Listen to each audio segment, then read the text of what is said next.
Hi friends, ഇന്ന് ഞാൻ നിങ്ങളുമായിട്ട് ഷെയർ ചെയ്യുന്നത് നമുക്ക് നോമ്പ് തുറക്കുന്ന സമയത്തേക്ക് ഉണ്ടാക്കാൻ പറ്റുന്ന നല്ലൊരു ജ്യൂസിൻ്റെ റെസിപ്പിയാണ്. അതിൻ്റെ കൂടെ തന്നെ ഒരു സ്നാക്ക് റെസിപ്പിയും കൂടെ കാണിക്കുന്നുണ്ട്. വളരെ ഈസി ആയിട്ട് ഉണ്ടാക്കാൻ പറ്റുന്നതാണ് കേട്ടോ. രണ്ടും വളരെ എളുപ്പത്തിൽ ഉണ്ടാക്കുക. അപ്പോൾ ഇതെങ്ങനെയാണ് നോക്കിയാലോ. ആദ്യം തന്നെ ജ്യൂസ് റെഡിയാക്കാൻ വേണ്ടിയിട്ട് ഞാനിവിടെ 2 അവക്കാഡോ എടുത്ത് വെച്ചിട്ടുണ്ട്. നല്ല പഴുത്ത് തന്നെ എടുക്കുക കേട്ടോ. ഇനി ഇതിൽ നമുക്ക് ഇതിൻ്റെ ഒരു തൊലിയും കുരുവൊക്കെ ഒന്ന് മാറ്റിയിട്ട് മിക്സിയുടെ ജാറിലേക്ക് ഇട്ട് കൊടുക്കുക. ഇതിലേക്ക് ഒരു 1/4 കപ്പ് പാൽപ്പൊടി ചേർക്കുന്നുണ്ട്. പാൽപ്പൊടി ചേർക്കുകയാണെന്നുണ്ടെങ്കിൽ ജ്യൂസിന് നല്ല ടേസ്റ്റ് കൂടുതലായിട്ടുണ്ടാവും.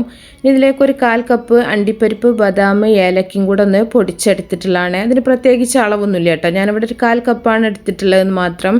കൂടുതലാണെങ്കിൽ നല്ല ടേസ്റ്റ് ഉണ്ടാവും. ഇതിലേക്ക് ആവശ്യത്തിനുള്ള പഞ്ചസാരയും കൂടെ നമുക്ക് ചേർത്ത് കൊടുക്കുക. അണ്ടിപ്പരിപ്പും ബദാമും നിങ്ങൾക്ക് വേണമെങ്കിൽ വെള്ളത്തിൽ കുതിർത്തിട്ട് ഇതിൽ ചേർത്തിട്ട് അരച്ചെടുത്താൽ മതി കേട്ടോ. അപ്പോൾ അങ്ങനെ അരച്ചെടുക്കുകയാണെന്നുണ്ടെങ്കിൽ അതിൻ്റെ ആ ഒരു തരിയൊന്നും വേണ്ടാന്ന് വിചാരിച്ചിട്ടാണ് പൊടിച്ചിട്ട് ചേർത്തിട്ടുള്ളത്. ഇതിലേക്ക് നല്ല തണുത്ത പാലും കൂടെ നമുക്ക് ഒഴിച്ചെടുക്കാം. വേണമെങ്കിൽ നിങ്ങൾക്ക് ഐസ് ക്യൂബ്സും കൂടെ ചേർക്കാം കേട്ടോ. ഞാനിവിടെ പാലിൻ്റെ ആ ഒരു തണുപ്പ് മതി വിചാരിച്ചിട്ട് ഐസ് ക്യൂബ്സ് ചേർത്തിട്ടില്ല. ഇനി ഇത് നല്ല പോലെ നമുക്കൊന്ന് അടിച്ചെടുക്കണം. തണുപ്പൊക്കെ ഓരോരുത്തരുടെ ഇഷ്ടം പോലെയാണ്. അപ്പോൾ അതിനനുസരിച്ചിട്ട് നിങ്ങൾക്ക് ഐസ് ചേർത്തിട്ട് അങ്ങനെ അടിച്ചെടുക്കാം. അപ്പോൾ നന്നായിട്ട് അടിച്ചെടുത്തതിന് ശേഷം നമുക്കിതൊരു ഗ്ലാസ്സിലേക്ക് സെർവ് ചെയ്യാം. അപ്പോൾ നല്ല ടേസ്റ്റി ആയിട്ടുള്ള ഒരു അവക്കാഡോ ജ്യൂസാണ് കേട്ടോ. സാധാരണ നിങ്ങൾ അവക്കാഡോ നമ്മൾ പാല് മാത്രം പഞ്ചസാരയും ചേർത്തിട്ട് അടിച്ചെടുക്കുന്നതിനേക്കാളും സൂപ്പർ ടേസ്റ്റാണ് ഈ ഒരു ജ്യൂസ്. അപ്പോൾ എല്ലാവരും ഉണ്ടാക്കി നോക്കുക. നമ്മൾ ബദാമും അണ്ടിപ്പരിപ്പും ഒക്കെ ചേർക്കുന്നതുകൊണ്ട് തന്നെ നല്ല കട്ടിയായിട്ട് നല്ല ക്രീമി ആയിട്ടുള്ള ഒരു ടെക്സ്ചറാണ്. കുടിക്കുന്ന സമയത്ത് നല്ല ടേസ്റ്റാണ്. അപ്പോൾ നിങ്ങൾ ഉണ്ടാക്കി നോക്കുന്ന സമയത്ത് നിങ്ങളുടെ ഫീഡ്ബാക്കൊക്കെ അറിയിക്കുക. ഇനി നമുക്ക് ഒരു നല്ല ടേസ്റ്റി ആയിട്ടുള്ളൊരു പക്കവട എങ്ങനെ റെഡിയാക്കാൻ നോക്കാം. അതിന് വേണ്ടിയിട്ട് ഞാൻ 2 സവാള ചെറുതാക്കി അരിഞ്ഞു വെച്ചിട്ടുണ്ട്. ഇതിലേക്ക് 1 ടേബിൾ സ്പൂൺ ഇഞ്ചി വെളുത്തുള്ളി പേസ്റ്റാണ് ചേർത്തിട്ടുള്ളത്. ഇതിൽ നമ്മൾ മൈദ ചേർക്കാതെയാണ് ഈ ഒരു പക്കവട ഉണ്ടാക്കിയെടുക്കുന്നത് കേട്ടോ. ഇതിലേക്ക് ആവശ്യത്തിനുള്ള പച്ചമുളക് അരിഞ്ഞതും കൂടെ ചേർത്ത് കൊടുക്കുക. നല്ല എരിവ് വേണ്ടവരാണെന്നുണ്ടെങ്കിൽ നന്നായിട്ട് പച്ചമുളക് അരിഞ്ഞ് ചേർത്താൽ മതി. ഇനി നമുക്ക് മല്ലിയിലും കറിവേപ്പിലയും കൂടെ ചെറുതാക്കി അരിഞ്ഞതും കൂടെ ചേർത്തിട്ട് 1 ടേബിൾ സ്പൂൺ ചിക്കൻ മസാലയാണ് ചേർത്തിട്ടുള്ളത്. ഇനി ഇതിലേക്ക് ആവശ്യത്തിനുള്ള ഉപ്പും കൂടെ ചേർക്കുന്നുണ്ട്. സാധാരണ ഇതിലേക്ക് മഞ്ഞളും മുളക് പൊടിയൊക്കെയാണ് നിങ്ങൾ ചേർക്കാറുണ്ടാവുക. അപ്പോൾ ഇങ്ങനെ ചിക്കൻ മസാല ചേർത്തിട്ട് നന്നായിട്ടൊന്ന് മിക്സ് ചെയ്തിട്ട് നിങ്ങൾ ഇതൊന്ന് ഉണ്ടാക്കി നോക്കുക. സൂപ്പർ ടേസ്റ്റാണ്. ഇനി കളറ് വേണമെങ്കിൽ നിങ്ങൾക്ക് കളറ് ചേർത്ത് കൊടുക്കാം കേട്ടോ.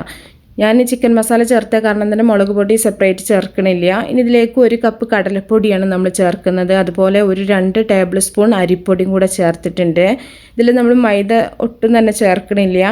കടലപ്പൊടി അരിപ്പൊടിയാണ് കേട്ടോ. ഇത് രണ്ടും കൂടെ ചേർത്തിട്ട് നല്ല പോലെ ഒന്ന് മിക്സ് ചെയ്തെടുക്കുക. അപ്പോൾ നല്ല ചുവപ്പ് കളറൊക്കെ വേണമെന്നുണ്ടെങ്കിൽ നിങ്ങൾക്കൊരു പിഞ്ച് കളർ വേണമെങ്കിൽ ഫുഡ് കളർ ചേർത്ത് കൊടുക്കുക. വീട്ടിലുണ്ടാക്കുമ്പോൾ കളർ ഇല്ലാണ്ടാണ് ഏറ്റവും നല്ലത്. ഇനി ഒരു 1/4 ടീസ്പൂൺ നമുക്കൊരു ബേക്കിംഗ് സോഡ ചേർത്ത് കൊടുക്കുക. അതുപോലെ തന്നെ ഒരു 1/4 ടീസ്പൂൺ കായപ്പൊടിയും കൂടെ ചേർത്ത് കൊടുക്കുന്നുണ്ട്. കൈ വെച്ചിട്ടാണെങ്കിൽ ഒരു 2 നുള്ള് ബേക്കിംഗ് സോഡ ഇട്ട് കൊടുത്താൽ മതി കേട്ടോ. സോഡാപ്പൊടി അതുപോലെ തന്നെ ഒരു നുള്ള് കായപ്പൊടിയും കൂടെ ചേർത്തിട്ട് ഒന്നും കൂടെ ഒന്ന് മിക്സ് ചെയ്തെടുക്കുക. എന്നിട്ട് നമുക്ക് സാധാരണ പച്ചവെള്ളം ഒഴിച്ചിട്ട് നമുക്ക് നന്നായിട്ടൊന്ന് മിക്സ് ചെയ്തെടുക്കാം.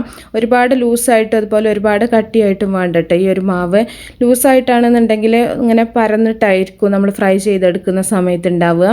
നമുക്ക് ഒരു അത്യാവശ്യത്തിനൊരു കട്ടിയിലാണെന്നുണ്ടെങ്കിൽ നമുക്ക് കറക്റ്റ് ആ ഒരു ഇതിൽ പക്കവട ഉണ്ടാക്കിയെടുക്കാൻ പറ്റുള്ളൂ. ചിലരിതിൽ മൈദ ചേർക്കാറുണ്ട്. മൈദയുടെ ആവശ്യമില്ല കേട്ടോ. നമ്മൾ അരിപ്പൊടി ചേർക്കുന്നതുകൊണ്ട് തന്നെ നല്ല ക്രിസ്പി ആയിട്ടുള്ള പക്കവട നമുക്ക് ഉണ്ടാക്കിയെടുക്കാൻ പറ്റും. അപ്പോൾ ഈ ഒരു പാകത്തിനാക്കിയിട്ട് നമുക്ക് മാവ് ഒരു 10 മിനിറ്റ് ഒന്ന് അടച്ചിട്ടൊന്ന് വെക്കുകയാണെന്നുണ്ടെങ്കിൽ നല്ലതാണ്. ഒരു 10 മിനിറ്റിന് ശേഷം നമുക്ക് ഓയിലോ വെളിച്ചെണ്ണയോ നന്നായിട്ട് ചൂടാക്കിയിട്ട് അതിൽ കുറേശ്ശെ ആയിട്ടിട്ട് നമുക്കിത് ഫ്രൈ ചെയ്തെടുക്കുക. സാധാരണ പക്കവട എല്ലാവരും ഉണ്ടാക്കുന്നതാണ്. പക്ഷേ ഇതുപോലെ ചിക്കൻ മസാലയൊക്കെ ചേർത്തിട്ട് നിങ്ങൾ ഒരു പ്രാവശ്യം ഉണ്ടാക്കി നോക്കുക. നല്ല ചൂടായിട്ടുള്ള ഓയിലിൽ നമുക്കിതുപോലെ സ്പൂൺ വെച്ചിട്ടോ കൈ വെച്ചിട്ടോ ഇതുപോലെ കോരിയിട്ട് പൊരിച്ചെടുക്കാം. അപ്പോൾ നമുക്ക് സാധാരണ എല്ലാവരും നോമ്പിനുണ്ടാക്കുന്നതാണ് പക്കവട അല്ലേ. എല്ലാവരും മൈദ ചേർത്തിട്ടുണ്ടാക്കും. അതുപോലെ തന്നെ മുളക് പൊടി മഞ്ഞൾപ്പൊടിയൊക്കെ ചേർത്തിട്ടുണ്ടാക്കും. അതിന് പകരം നിങ്ങൾ ഇതുപോലെ ഒന്ന് ചെയ്ത് നോക്കുക. നല്ല സൂപ്പർ ടേസ്റ്റി ആയിട്ടുള്ളൊരു പക്കവടയാണ്. അപ്പോൾ തിരിച്ചും മറിച്ചൊക്കെ ഇട്ടിട്ട് നല്ല പോലെ നമുക്കിതൊന്ന് ഫ്രൈ ആക്കിയെടുക്കാം. അപ്പോൾ നന്നായിട്ട് ഇനി ഇതിൽ സോഡാപ്പൊടിയുടെ ആവശ്യം ഇല്ല കേട്ടോ. നിങ്ങൾക്ക് വേണമെന്നുണ്ടെങ്കിൽ ഒരു കോഴിമുട്ട പൊട്ടിച്ചൊഴിച്ചിട്ട് ഉണ്ടാക്കുകയാണെന്നുണ്ടെങ്കിലും സൂപ്പറായിട്ട് തന്നെ നിങ്ങൾക്ക് ഉണ്ടാക്കിയെടുക്കാൻ പറ്റും. അപ്പോൾ ബാക്കിയെല്ലാം നമുക്ക് ഇതുപോലെ തന്നെ ഫ്രൈ ചെയ്തിട്ട് കോരി മാറ്റാം.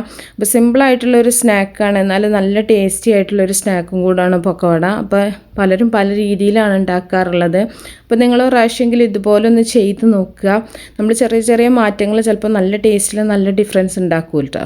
അപ്പോൾ എല്ലാം ഇതുപോലെ ഞാൻ ഫ്രൈ ചെയ്തിട്ടുണ്ട്. അപ്പോൾ എല്ലാവരും ഉണ്ടാക്കി നോക്കി ഇഷ്ടപ്പെട്ടാൽ ലൈക്ക് ചെയ്യുക, ഷെയർ ചെയ്യുക. അപ്പോൾ നല്ല റെസിപ്പികളൊക്കെ ആയിട്ട് നമുക്ക് അടുത്തൊരു വീഡിയോയിൽ കാണാം. ഓക്കേ.